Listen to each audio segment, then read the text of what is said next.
エコフローのオルタネーターチャージャー、これ何かって言いますと、ポータブル電源をこちらを急速充電、車で充電するのにすごく特化した代物でございます。こういうポータブル電源っていうのはソーラーパネルや、あとこういったシガライター、ここですよね、こうやってつないで、このシガライターの電源でポタ電につなぐことによって充電はできるんですけども、何分ちょっと遅いんですね。しかしこのオルタネーターチャージャー 500W の方を使いますと、とても簡単な配線で、具体的にはこちらのようなプラス端子とマイナス端子をつなぐだけでシガライターケーブルの5倍の速さで充電できるという商品となっております。こちらの方いろいろとね、もっと他にも充電できるだけの話じゃなく、とってもすごい機能があったんですね。このドライブレコーダーをずっと動かし続けられるという裏技もあります。そちらの方もお楽しみください。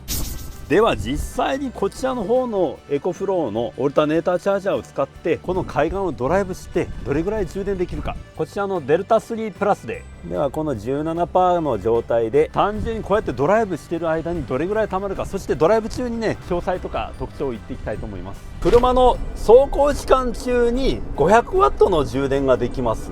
普通ならばシガーライターで 100W ぐらいしか充電できませんので、これ 500W っていうことは、この今使ってるデルタ3プラスなどの 1000Wh クラスのですと 2.4 時間で充電完了しちゃうんですよね。2泊3泊のその車中泊をする時なんかですと、やっぱその電気を充電する間がないと、そんな時にシガーライターでは全然10時間もかかってしまうんですよ、普通ならね。これがこのオルタネーターチャージャーがあることによってですけど、これで 2.4 時間でこれが充電できちゃうってことなんで、大概 2.4 時間もあればその車中泊の旅やったらね、やっぱ車移動の旅ですから、それぐらいすぐに経っちゃいますし、それだけ余裕あって充電ができるということはすごく車中泊にはいいと思うんですよね。ただ充電するだけじゃなくて、このポータブル電源の電気を車の方へ逆充電っていうのができるんですよ。これすごくないですか。本当にバッテリー上がっちゃった状態でそれを 500W の出力で充電してってくれるわけですよ。だからそういった意味で緊急の時にはこの逆に充電できるということもできます。そしてもう一つ、これ私めちゃくちゃこれ押したいのがこちらの機能なんですけど、バッテリーメンテナンスモードっていうのがあるんですよ。これ何かって言いますと、ポタ電の電力を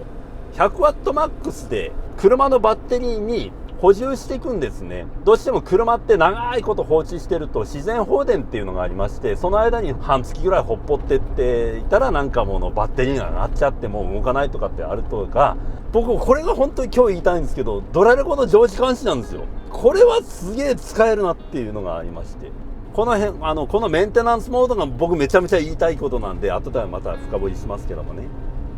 で次なんですけども、取り付けがとにかく簡単でした。その一部ちょっと大変なところがありましたけども、こちらの画像をご覧ください。じゃあこうやって引っ張り出しまし、こっちかな。はい、これで安全面のヒューズは完了でございますね。でも接続的には至って簡単でございます。今のヒューズをつきます。そしてこの赤い線がこれプラスなんですけど、こちらをバッテリーのプラスのこちらの方にかませます。このマイナスは黒い線ですけど、普通ならこっちかつけるかなと思うんですけど、こうじゃなくて、このマイナスに関してはボディアース、こういったところですね、こういったところにつけてください。それでここにかませますね。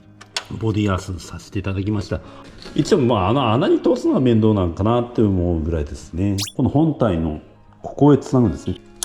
そして本体とこちらのポータブル電源をつなぐためのこちらのケーブルを接続します。はい。そしてこちらの T60 ケーブルですね。こちらの方がいろいろと結構汎用性がありますんで、他社製品にも使えるということです。これ今初見プレイなんですよ。初めて今使うんで分かってないんですけど。設定がいるんかな、最初にね。ここでいろいろあるんですね。サードパーティー製、他社製品か、ありますね。エコフローの今回はデルタ3プラスなんで、こちらに選びます。確認。正常保存されました。で作業開始をしてないでか。こんなん押しますよ。動いた。500W、すごい、すげえ。アイドリングでもこんなに充電するんやな。すげえな。500W ですよ。500W。これ本当にすげえことなんですよ、これマジで。普通で言うならばこういうものを使うんです。でこれが今までの充電方法。シガライタープラグがあるんで差し込んで、これでも充電はできます。アイドリング状態で 100W トを切るぐらいですね。だからこれだけでね、もう5倍の差があるんですよね。ということで取り付けはとても簡単でございます。ただね、取り付けに自信ない方やらは専門の業者さんにお頼みした方がいいかなと思います。大概の人はまあ頑張ればやる気になれば自分でできるレベルだと思います。さらに特徴がありまして、こちらの方エコフローのオルタネーターチャージャーと謳っておりますけども、給電の配線が他のポタ電メーカー XT60 っていうケーブルが使えますので、もうほぼほぼのポタ電メーカーを充電自体その XT60 のケーブルが使えるのであれば、これも充電できますので、この辺もいいかなと思っております。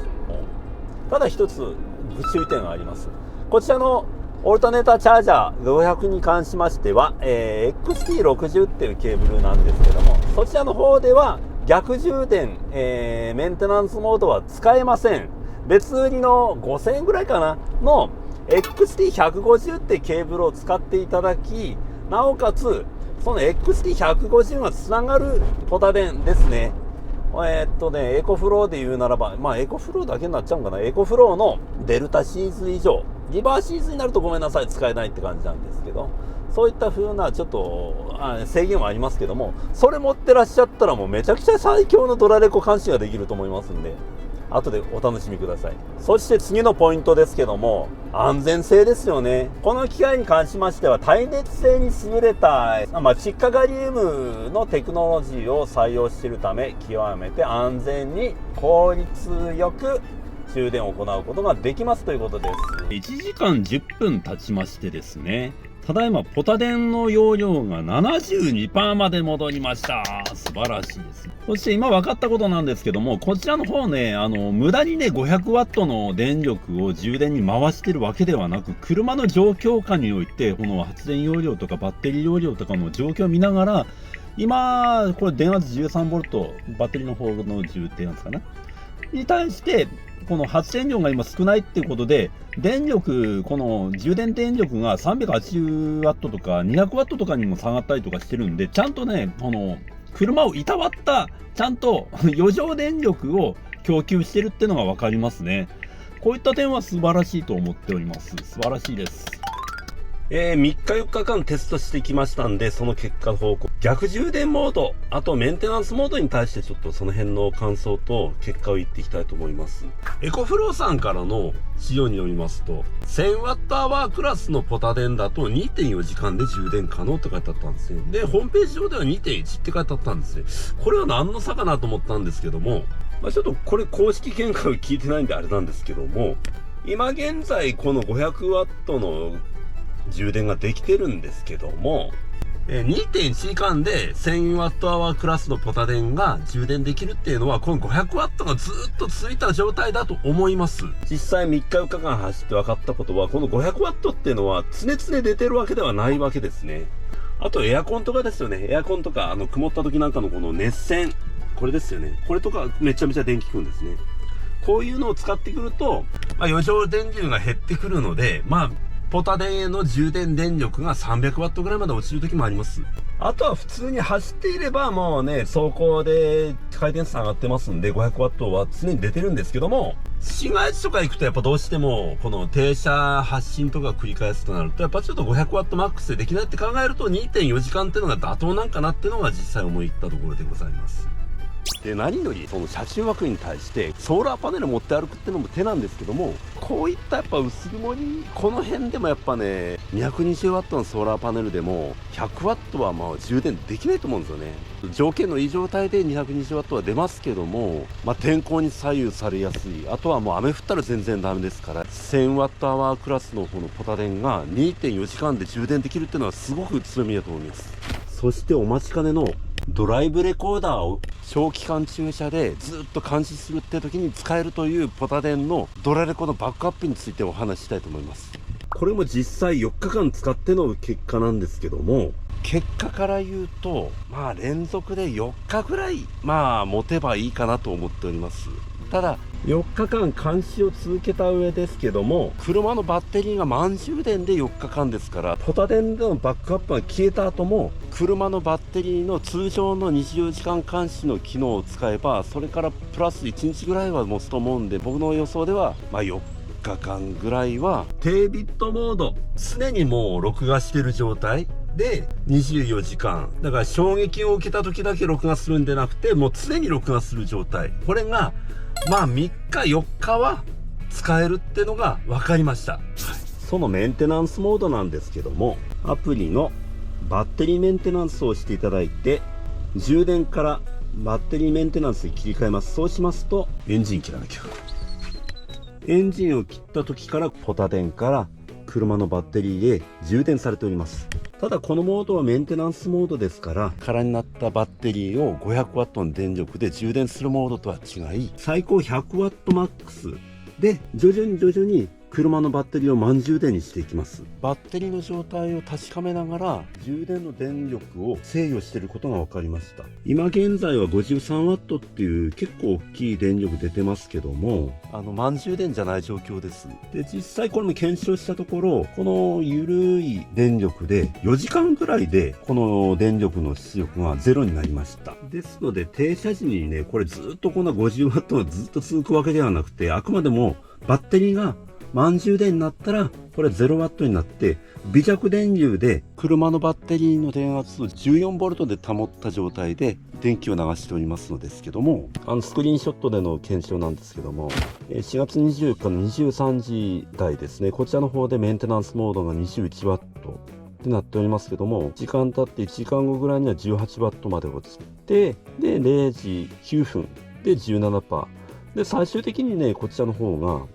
朝になっちゃったんですけども、もうその後だいたい2時ぐらいで 0W になったそうですね。でこれも使ってみて分かったんですけども、ポタ電から車のバッテリーへの電力が 0W って書いてあっても、常々バッテリーへの出力っていうのは微弱ながら電力が発生しているようで、数字に現れないものがありまして、14V をキープしてるわけですね。バッテリー自体の電圧っていうのは 12.7V ぐらいなんですから、それを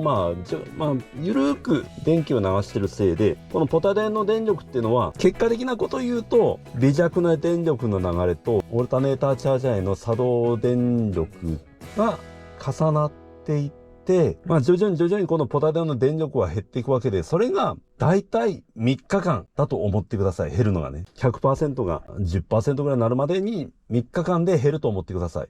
ですから当初ね、僕使う前は駐車監視状態でドラレコのこの消費電力の分だけをポタ電の電力を減らしてって使ってるもんだと思ったから、僕の理想のドラレコ24時間監視がもうほっぽいってもう1ヶ月とかもう半月ぐらいいけるかなと思ったけど、結果的には3日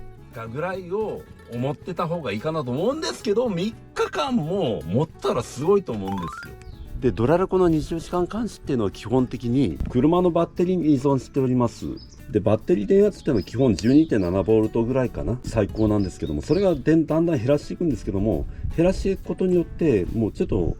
細かいことはあれですけど、寿命が減っていくんですね。メンテナンスモードで 14V に保った上でドラレコの24時間監視ができますので、バッテリーをいたわりながら3日間ぐらいは余裕で監視ができるということは、車のバッテリー依存での24時間監視に比べて3日間車を放置した状態でもバッテリーにダメージを与えずに、衝撃感知や動体検知モードのようなスタンバイ方式ではなく、常に24時間撮影しっぱなしで3日間持つということは素晴らしく防犯、当てにかドアパンチなんかに効果的だと思うんですね。そういった意味ではこのポタ電を活用できるドラレコの24時間監視ができると思います。ただし途中でも言いましたけども、あくまでもこの機能はこの別売りの T150 ケーブルとこれを接続できるエコフローのデルタマックス以上ぐらいのものじゃないとできませんので、この辺だけご注意ください。といったわけでいろいろやってきましたけども、私もちょっと4日ぐらいしかねこれテストできてないんで、もっと深掘りできると思います。でまたご要望とか多ければもっと深掘りしたもうちょっとすごいテストをしたいと思っておりますので、またこの時にコメントなどいただければ幸いでございます。まとめといたしましては、この 500W でも充電できるっていうのは素晴らしいことだと思います。これに関してはもうこの他社製品でも使えますんで、こちらの方を活用ください。そしてドラレコの20時間監視をね、3日か4日間ぐらいこうやって続けられるっていうことはすごく安心につながりますしね、この、どうしても普通のシステムやと2日ぐらいしか持たないとか、の上で、プラスバッテリーを著しく寿命を減らすことになりますので、そういった意味では、今回のオルタネーターチャージャーっていうのは、その辺で使えるかなと思いますんで、ぜひぜひご検討ください。ということで、今日はこれまででございます。ありがとうございました。バイバイ。